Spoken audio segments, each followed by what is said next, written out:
खबर झांसी से है, जहां एक दो नहीं पूरे 5 अधिवक्ताओं पर मुकदमा दर्ज होने से अधिवक्ताओं में आक्रोश फैल गया है। कलेक्ट्रेट में दर्जनों अधिवक्ता आज इकट्ठे हुए और जिलाधिकारी को ज्ञापन देकर दर्ज मुकदमे को फर्जी बताते हुए तत्काल मुकदमे को निरस्त किए जाने की मांग की। यह पूरा मामला कोतवाली थाना क्षेत्र के अंतर्गत का है। अधिवक्ताओं के प्रतिनिधि मंडल ने जिलाधिकारी को लिखित पत्र देते हुए अवगत कराया कि अकबरी बेगम कोतवाली क्षेत्र के मेवातीपुरा में रहती हैं तथा पेशे से वकील हैं। मोहल्ले के ही एक आपराधिक प्रवृत्ति के व्यक्ति पर कई मुकदमे दर्ज हैं। आरोप लगाया गया कि इस व्यक्ति ने अपनी पत्नी को जलाकर मार दिया था और उसका फर्जी मुकदमा अकबरी बेगम तथा उनके सीनियर अधिवक्ता के विरुद्ध पंजीकृत कराया था। सीसीटीवी कैमरे में इस घटना के फुटेज मौजूद थे, जिसके कारण पुलिस ने उक्त झूठे मुकदमे में फाइनल रिपोर्ट लगा दी थी। अधिवक्ताओं के प्रतिनिधि मंडल ने बताया कि चूंकि अकबरी बेगम अपनी वृद्ध मां के साथ रहती हैं, उक्त व्यक्ति द्वारा उनके मकान पर कब्जा करने की कोशिश की जा रही है। इसके पूर्व भी उक्त व्यक्ति द्वारा अकबरी बेगम के घर में घुसकर लूटपाट व मारपीट की घटना को अंजाम दिया गया था, जिसका मुकदमा कोतवाली थाने में अकबरी की मां के प्रार्थना पत्र पर दर्ज हुआ है। यह मुकदमा न्यायालय में विचाराधीन है। इसके लिए साक्ष्य हेतु 17 मार्च की तिथि नियत है।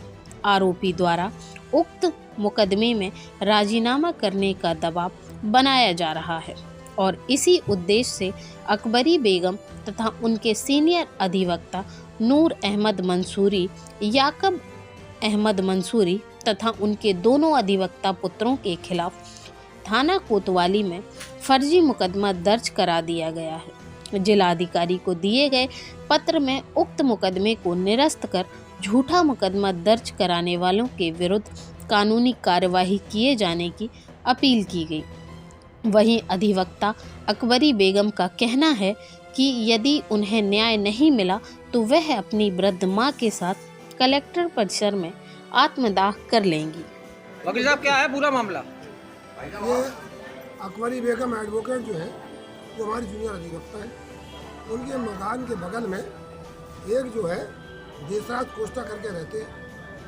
अकबरी बेगम और उनकी माँ के साथ घर में घुस के पहले इन्होंने मारपीट लूटपाट की थी। उसका मुकदमा सीजीएम साहब के न्यायालय में विचाराधीन है, जिसमें 17/3/23 वास्तव साक्ष्य नियत है। उस मुकदमे में राजीनामा करने के लिए दबाव बनाने के उद्देश्य से और ये माँ बेटी मकान छोड़ के भाग जाए, उस मकान कब्जा करने के उद्देश्य से उसने एक झूठा मुकदमा, आज अखबार से जानकारी हुई कि अकबरी बेगम एडवोकेट, और चूँकि अकबरी बेगम एडवोकेट हमारे रस्ते वकालत करती हैं, इसलिए हमारे और हमारे बड़े भाई याकूब मंसूरी एडवोकेट और हमारे 2 बच्चे जो IAS और IPS तैयारी कर रहे हैं वो भी अधिवक्ता हैं। उन 5 के खिलाफ जो है झूठा मुकदमा सांठगांठ करके पुलिस से थाना कोतवाली झांसी में अपराध संख्या 46/2023 धारा 323, 327, 147, 504, 506 के अंतर्गत पंजीकृत करा दिया गया है। तो आज हम लोगों ने DM साहब को ज्ञापन दिया है और मांग की है DM साहब से कि इसकी निष्पक्ष जांच कराई जाए और निष्पक्ष जांच कराकर झूठा मुकदमा लिखाने वाले के खिलाफ कार्रवाई की जाए। और अकबरी ने यह भी कहा है कि अगर ये झूठा मुकदमा खत्म नहीं कराया गया और इसके जुल्म और ज्यादतियों के कारण हम अपनी माँ के सामने DM साहब के सामने अन्य अधिवक्ताओं की मौजूदगी में आत्मदाह करें। ठीक है, क्या कहा DM साहब ने? नहीं, ठीक है। DM साहब ने आश्वासन दिया है और हमारे अधिवक्ता साथी आज ही धरना में बैठ जाने के लिए तैयार थे, लेकिन उन्होंने कहा कि दिन का समय दे दिया जाए। अगर नहीं होता है तो उसके बाद में अधिवक्ता भी क्रिमिनल अनशन सब कुछ करेंगे। सारे हमारे अधिवक्ता मौजूद है, इनसे आप पूछ सकते हैं, मौजूद है। ये लोग सब तैयार है हमारे लिए, कानून से कानून लगा के मिलाने को तैयार है।